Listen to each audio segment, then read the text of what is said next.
And welcome back to another action-packed edition of the John Wayne Surge Protector Podcast, 6040 production. I'm Eric Halsey. I am Alex Midway, and today's episode is going to be a quick-hitting one, kind of like Israel in the Gaza Strip. So brace yourself, everyone. But before we get started with that, over here at the JWSP Podcast, Eric is the idea guy, and I'm kind of a monkey behind the controls, the Wizard of Oz, so to speak. And one of the things I noticed was a large influx in our listeners. So I'd like to say hello and welcome to the team from Palantir that is listening to us. Mazel tov. Yep, my boy Alex here is definitely like the Wizard of Oz behind that curtain, and I'm a lot like Dorothy because my shoes are dope. Yeah, I'm also like the special needs Wizard of Oz. I keep eating the blanket that's covering me from everybody else. And my shoes aren't that cool because I'm not paying that kind of money for Jordans. We're not a really good team.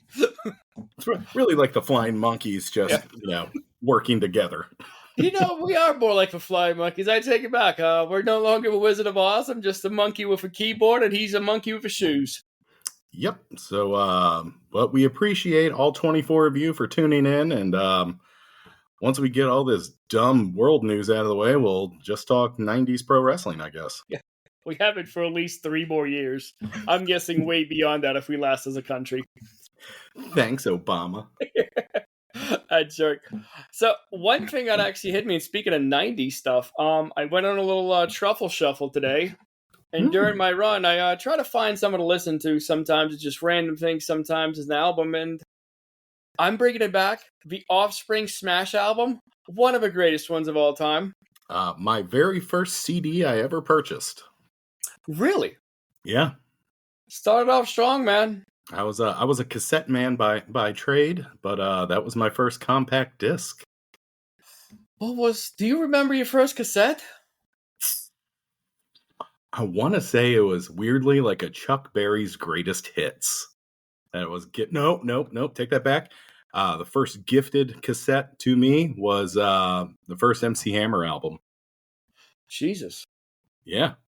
I clearly started out late because I think the first one I ever had was the Everlast one. It's either that or an Eminem album. I don't remember which one. I want to say it's one of those two.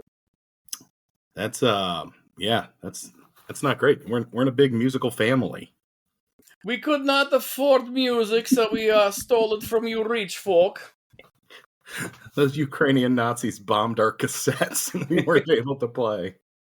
I was best, and I would just listen to the sounds coming out of your home.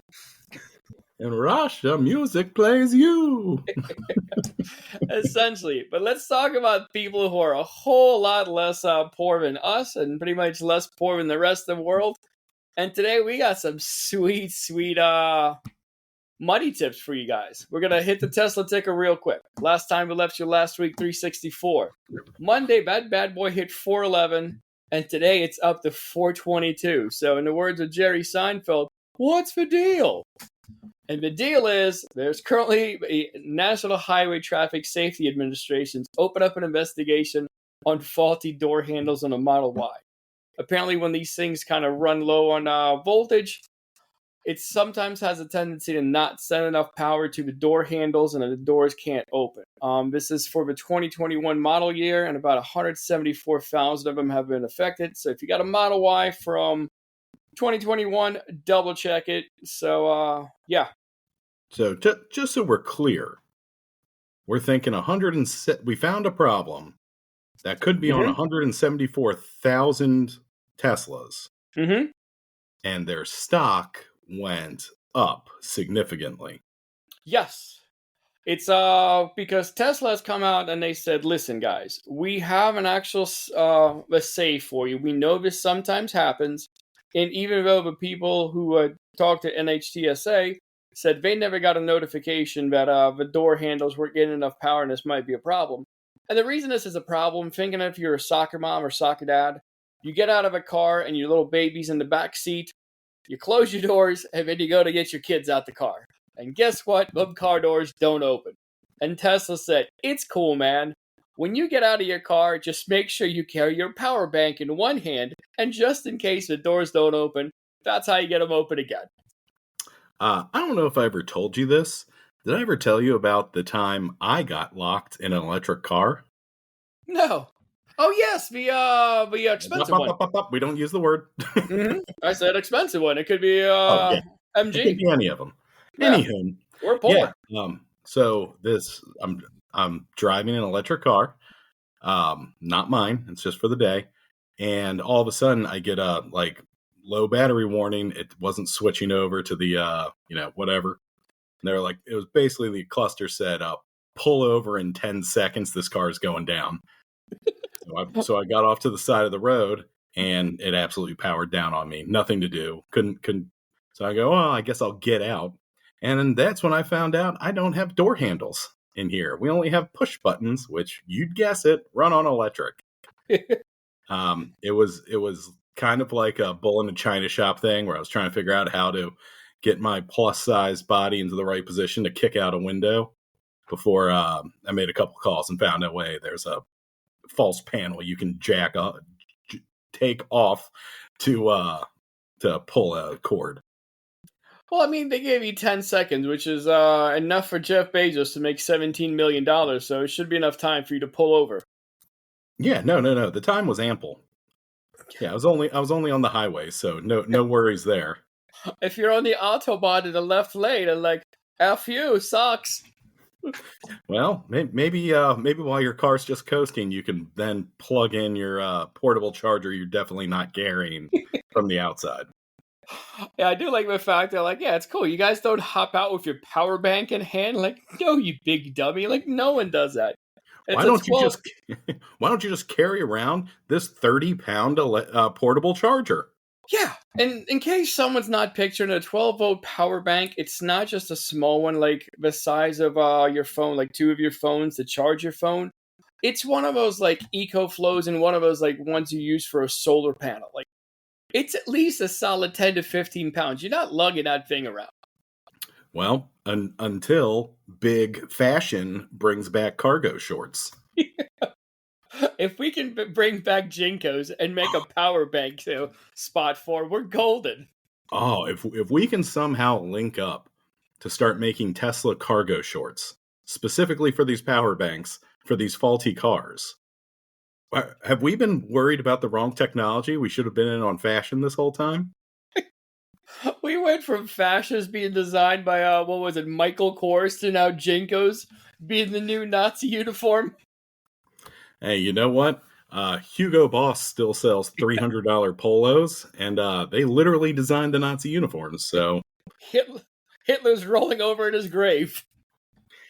Fashion knows no fascism. So, bringing it back to the fact that the stock did go up, there was a reason. The whole thing by the NHTSA should have made it come down, but the whole thing is the founder of a company, well, we'll call him a founder for the sake of the argument, he went out and he bought $1 billion worth of the stock. And that said, like, you know what? I'm all in on this. It's like, I'm not leaving. Here's $1 billion of my money. I am committed. You know, I still don't get how this helps.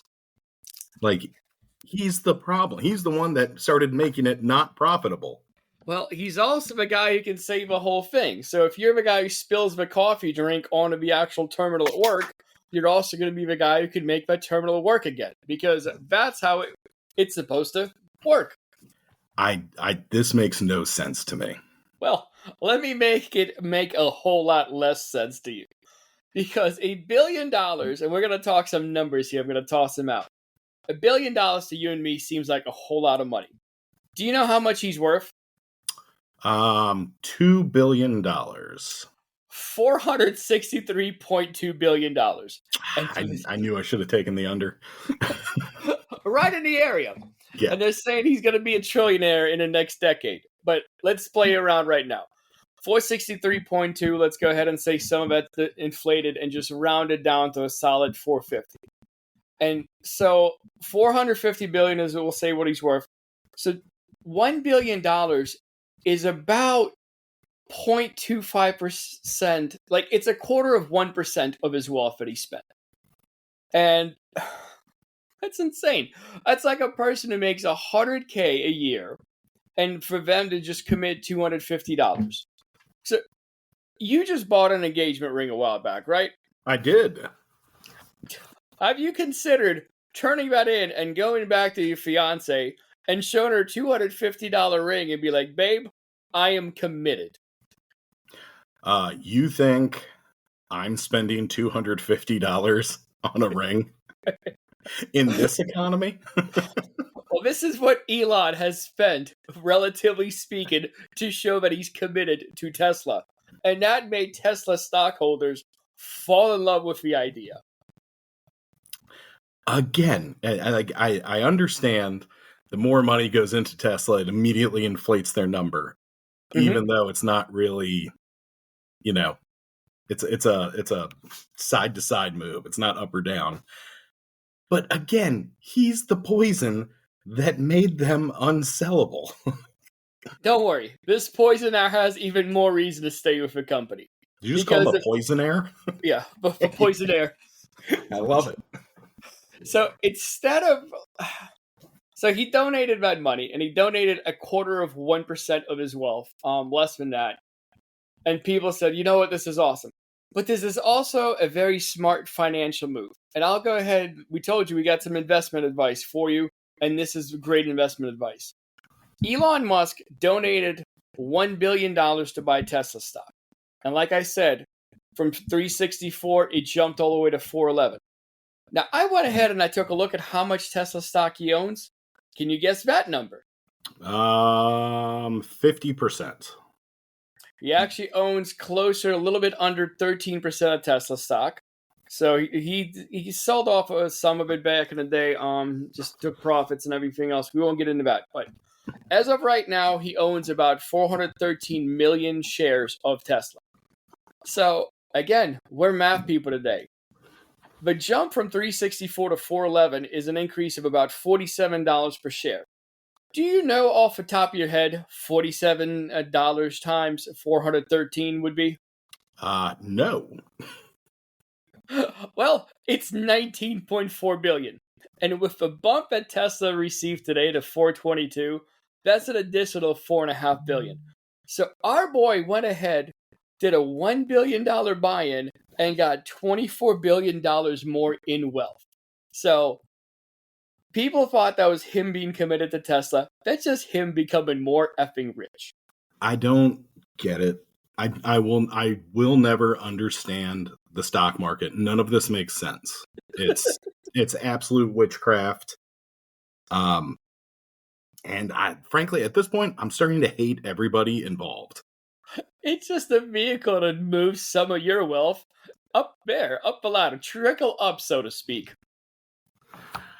It just doesn't, like, it isn't there like a conflict of interest on that? No, because technically he's not the one who raised the stock price. His actions, and I'm sure he knew about it, he's like, I'm going to go ahead and donate less than even 0.25% of my money, and these idiots are going to look at it like I'm committed. And then they're going to make the price go up. And I honestly want to know who the Wizard of Oz behind the stock market is. Where do all these valuations come from?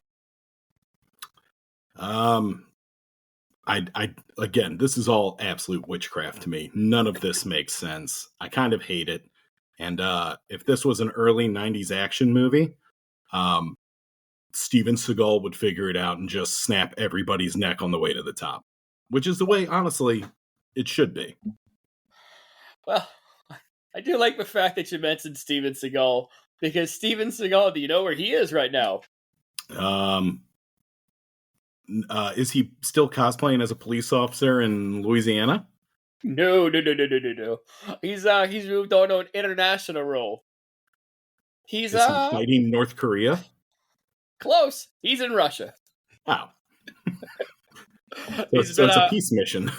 Yeah. No, he's actually been a big supporter of Putin. He loves the war. He's like, this is great. I'm Steven Seagal. Him and Kevin Sorbo? Is that the guy? Kevin Sorbo, who famously played Hercules on that channel that everybody got for free.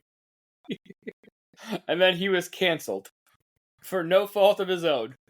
Yeah, it definitely had nothing to do with his terrible acting. And you know what? I get it. you fall flat on your face. You were a huge superstar as Hercules for whatever the WB or whoever it was. It was one of those trash channels that had it, Mm-hmm. like UPN or something like that. And I get how he can be salty. That was sort of the end of his career. You know who you never hear complain? Xena Warrior Princess, who's on the same time as him. Lucy Lawless herself. Never once do you hear a peep out of her. She's never on Fox talking about Chachi, about how cancel culture ruined them, even though that didn't start till 20 years after their careers ended. Like, she got paid, she got her money, she got a good run, she went off to the wayside. Like, that's the way stardom's supposed to work. This guy's like, I'm going to be famous again by yelling at people with blue hair. Like, go F yourself. And an amazing spot on The Simpsons as a cameo. Which one? Where she's with Bart at the very end, and he's like, "Gee, thanks, Xena Warrior Princess," and she goes to fly away, and he's like, "Hey, Xena can't fly." He's like, "I told you, my name's Lucy Lawless," and she just keeps flying away. I was like, "Oh, that's great." God bless that show. Amazing. And just so we're clear, checking on it today, Lucy Lawless still hot. Like a fine wine, aging well. Still a good-looking broad. Wait a minute, hold on. Nope, January 10th, 2025. All right, little worse for wear, but you know what? You'll never How look it old up. is she now? I'm going still good-looking broad. What's her age now? Oh, she's got to be close to 60, right? Jamie, if you can cue that up. Yeah, she's 57 years old, still alive. You know what? First pick shows up. She's still looking good. This looks recent. I mean, beats all the... I'm going Lucy Lawless, still hot. Yeah, Stamped, 17 done. injection of Botox. Like, yeah, she doesn't have the MAGA face. That's fine. She still looks like a human. Yeah, it's what people do. They age. Like, it's normal. But it's like how all women want that hourglass shape, and I feel like MAGA is getting the hourglass shape, but it starts at the top of their head and ends at their chin. You'll notice they all have that sunken in middle. Well, when you look like the Crypt Keeper, like, I can't focus on anything else. They're starting to look more like lizards. These are the lizard people they were complaining about Joe Biden was. Yeah. Each one's an actual confession, man. Every accusation's a confession. You're all a bunch of rubber-faced monsters. So, things in Ukraine. Ukraine's still, I mean, we still have the same war. It's still going on, yada, yada, yada. But there's new developments. Ukraine's out there still sputtering along like a little train that could. And it's actually out there, and it's attacking essentially oil refineries up in St. Petersburg. It's derailed two actual trains up there. It's also went ahead and launched drones into, which one is it? I think it's Karachi was the actual spot down there. But do you know where St. Petersburg is? No. That thing is right next to Finland. It's essentially from the northernmost border with Ukraine. You have to fly up. You got to keep going north, and it's farther away than Moscow. So the little country that was supposed to have this war ended in 3 days is still out there putting on a clinic. They're still actually putting it to Russia. And they're launching drones at places far away. And the great thing about St. Petersburg region is because Leningrad is there. And Leningrad is where our little midget guy who grew up to be the king of modern-day Russia started cutting his teeth on dealing with a mob. So it's an FU twice. Yeah, you gotta appreciate the set of meaty clackers that the Ukrainians have. This was supposed to be done in less than a week, and this is the what's the old was it Babe Ruth said it's hard to beat a guy who just won't quit. Yeah, it's like going back to The Simpsons. Essentially, when he's fighting Drederick Tatum, like he just keeps getting hit in the face, but he stands there. Yeah, but unlike Homer, Zelensky ain't coming out to "Why can't we be friends?"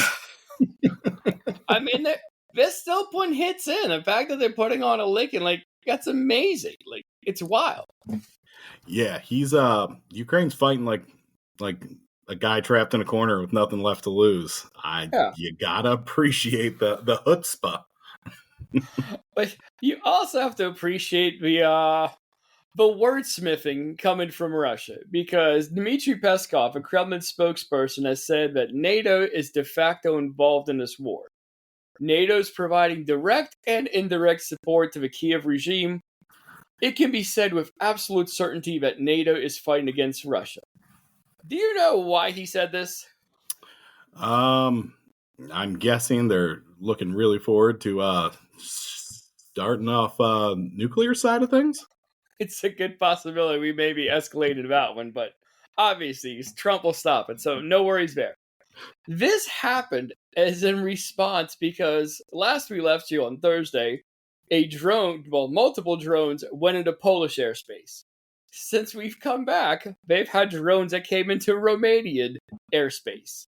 And the fact that, keep in mind, go back to the whole thing why the war started with Russia and Ukraine, is because Putin said that Ukraine was thinking about joining NATO. They were going to be putting missile systems on the border with Russia, and that was just completely unacceptable.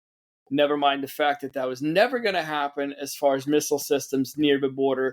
But he's out there just flying drones into other people's airspace.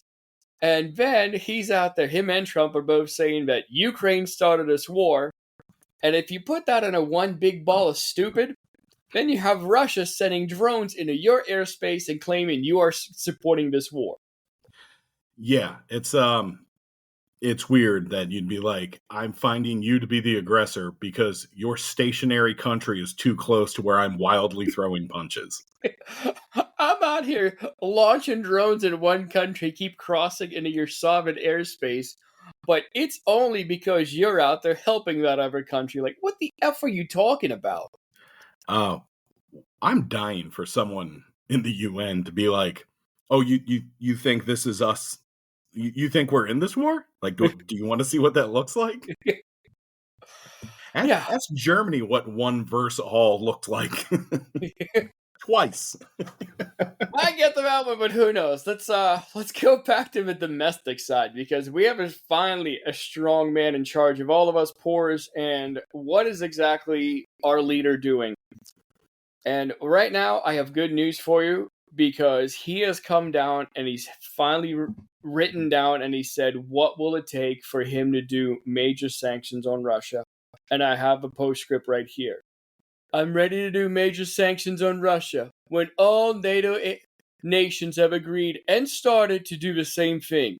And when all NATO nations, this is all caps, stop buying oil from Russia.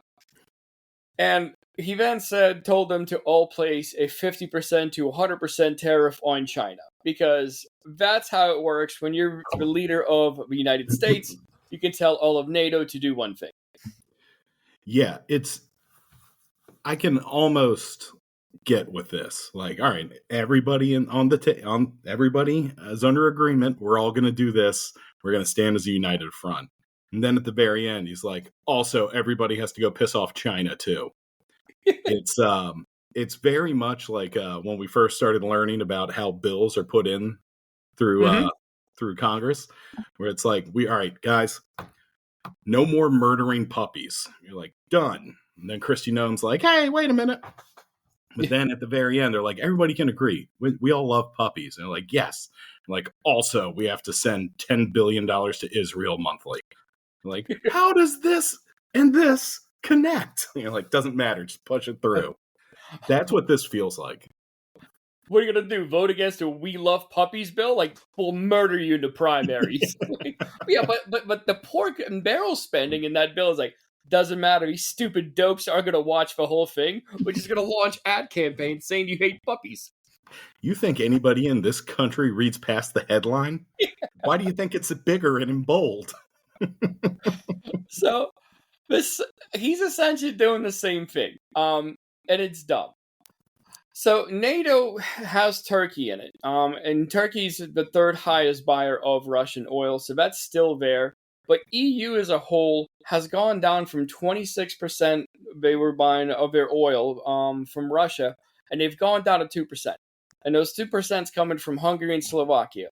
And they're all kind of trying to wean off of a whole thing. By 2027, they're going back and they're saying, like, listen, we're going to be completely out of it. We're going to be completely off of Russian oil. You can't just cut off oil from a country. Like, Yeah. yeah, There's issues with supply chains, yes. as we are figuring out because tariffs. Even heroin addicts get methadone. Like, this is trying to quit heroin without methadone, except your entire GDP is dependent on it. So, like, yeah, I get it. You're going to wean off of it, and I fully support that. But the fact that, like, as you quoted earlier, like, the president of America is supposed to be a freaking leader. And this is him saying, like, all right, guys, I'm ready to make the hard decisions. But first, I need you all to agree to something that I know is not going to happen. And then later on, I'm going to go ahead and use that as an excuse for being a weak little man and not doing something. And that's exactly what's going on. I'm actually shocked that there wasn't another stipulation about also everybody needs to send me an airplane. And also, I definitely want that Nobel Peace Prize. The fact that we don't stand in solidarity to all of us having a bunch of stars and bars on all of our flags is beyond me. I cannot be in a coalition where other people's flags do not have the same colors as me. So as soon as you guys all change your flags to mimic mine and put in Trump we trust on your flag, I will go ahead and institute some semi-harsh sanctions on Russia. Yeah, and take all of your pristine historical buildings and put a bunch of gold crap, gaudy nonsense all over it, so I feel like I'm in my bathroom at all times. Plastic stuff from Home Depot that they spray painted gold. Oh my god, I would love to know what as taxpayers we actually paid for that. So I'm guessing that's like that UFO. What was it, like the old thing about like, the government spent $200 on a hammer? I imagine that's exactly what it was like going to Home Depot with and getting their gold spray paint and cheap. Yeah, so if you guys don't know about it, I'm going to put this in the show notes. Like the White House, if you haven't seen it lately, it looks like a bad episode of MTV Cribs. And like he put a bunch of gaudy like gold stuff because he loves it. It's the color of urine, and you know, whatever makes you feel more at home. It's no longer a house; it's a home that I don't think he's ever going to try to leave. But that's beyond. It's for another episode. But one of the things that they noticed is some of the stuff that he put up there. It's supposed to look like old Regal stuff.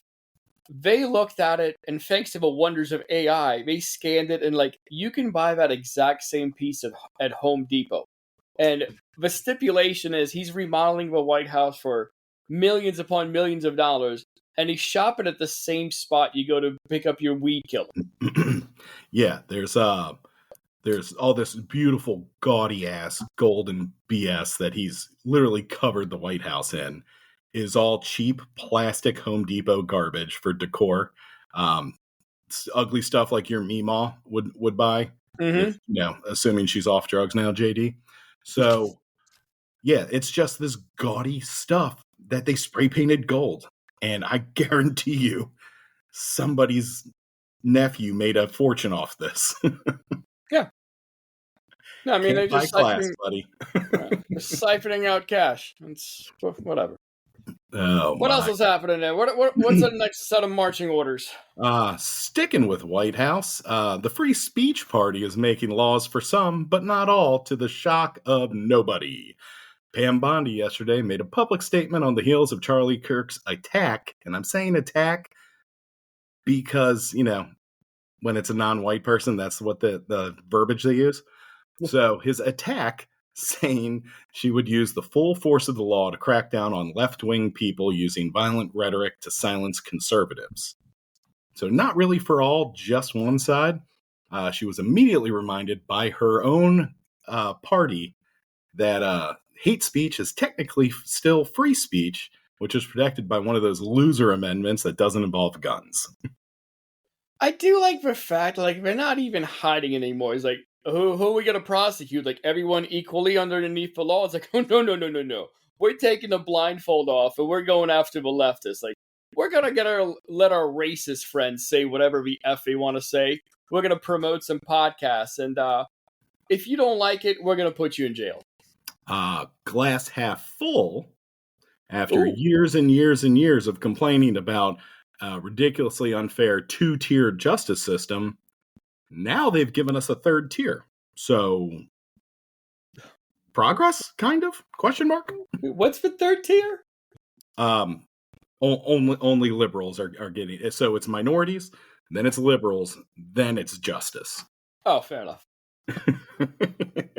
um, so after the outcry from her own party, she took to Twitter today and absolutely doubled down, saying hate speech that crosses the line into threats of violence is not protected by the First Amendment, which is true.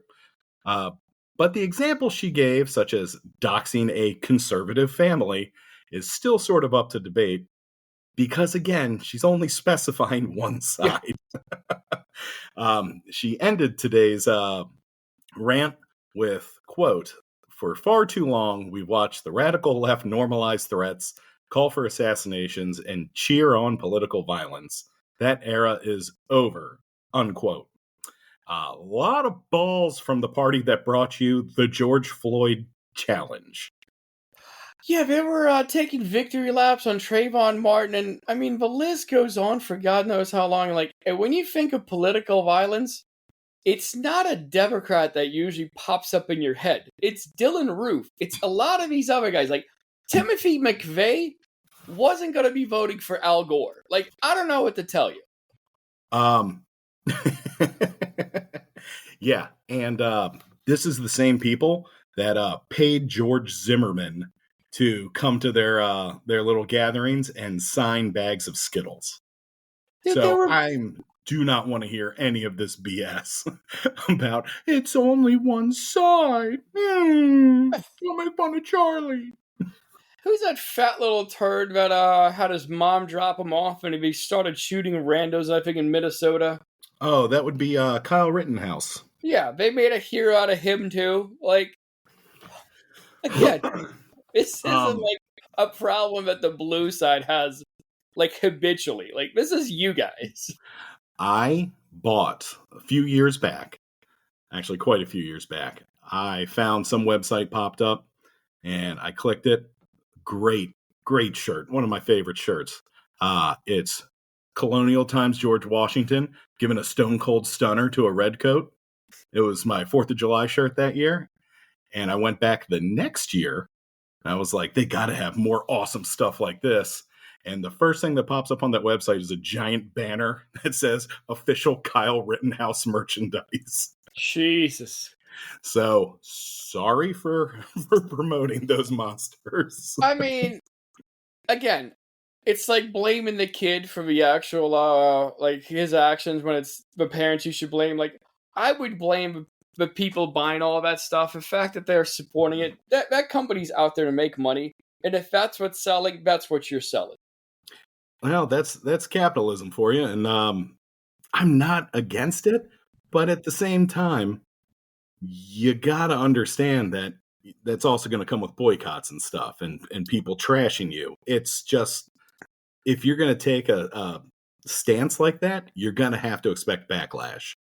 Well, they should be prosecuted and tossed in jail, which is the right wait there. Oh, okay, Rittenhouse stuff. Yeah, we're good.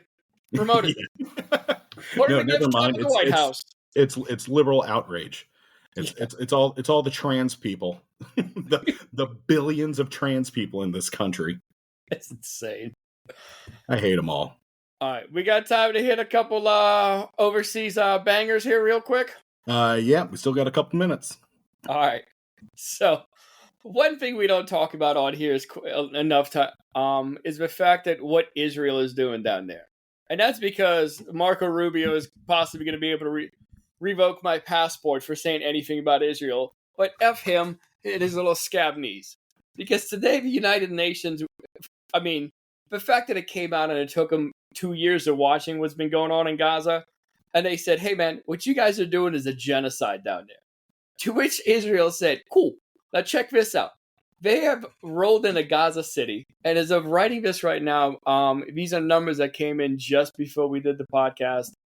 They have leveled 17 civilian housing, houses, just since the break of dawn this morning. Like, they've been busy. Yeah, that's a lot of apartment buildings and stuff. um, it's weird. I can't tell if this isn't like a systematic genocide, then whoever's the one pointing and clicking for Israel is just awful at their job. Like, uh, this is how you bring back anti-Semitism. Like, this is literally how you do it. You try to wipe out an entire people. Like, this is how people started feeling bad for you. You were receiving it. Like, you don't get a genocide mulligan. Like, that doesn't exist. Says the anti-Semite. And the page you're looking for can't be found. Yeah, some of us need that passport, pal. It's going to be a 404 warning tomorrow when you try to download this podcast. It's just him, Pete. It's not me, Mr. Teal. So, on the bright side, our leader has also come out and promised heavy rhetoric. He went ahead and he said, like, so over the past 24 hours before Israel rolled into Gaza City, he was actually softening the whole thing up. He's like, Hamas is going to be using human shields. They're going to be using human shields to try to make it seem like people are being destroyed.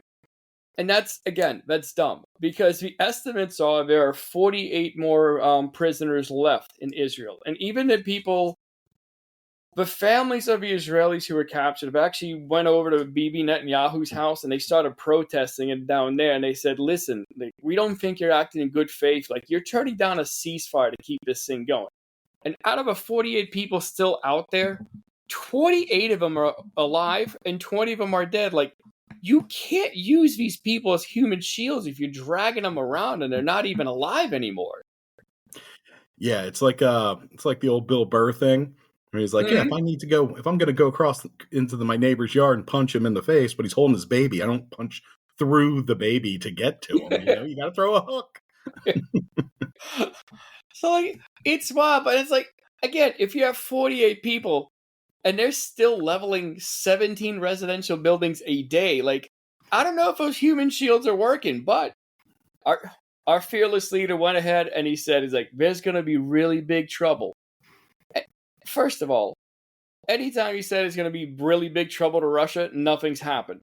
And let's say he does follow through on these threats. Like, there will be really big trouble for Hamas or the people of Gaza. Like, what else are you going to do? At a certain point, you're like, short of sending U.S. troops to Israel to load the U.S. missiles onto the U.S.-designed planes that then bomb all the buildings in Gaza, like, there's nothing more you can really do to help out the genocide that's occurring. Well, I do think he actually means this because, unlike Russia, I've never seen Trump Russia #1 trying to sell beachfront property. And I'm assuming Russia has some sort of beachfront property somewhere. I mean, they have a whole lot of coast, and they're trying to acquire more right now from evil Ukrainians that invaded them. Oh, God. You know what? I'm just glad Newsom's going to fix all of this if we ever have an election again. Did you see the thing on Insta that I sent to you? When the CIA sees him, what's it called? A white male with mental issues? Yeah. For all of you who haven't, it's, what's it called? Who's the actor? I can't place it. Give me one sec. Pulling Lawrence it up. Fishburne. From John Wick, when he says, somebody give that man a gun. So hopefully Newsom makes it. Oh, he's our only hope right now. Gavin Newsom, you're our only hope. I feel like we're in Star Wars. Well, if that was the case, then he's learning from the worst Jedi ever, who's still writing strongly worded condemning letters. So, I'm Alex Midway. May the Charlie Kirk be with you. I'm Eric Halsey, and God help us all. Charlie Kirk, may you help us all. Yeah. Daddy, chill. Later, Gators.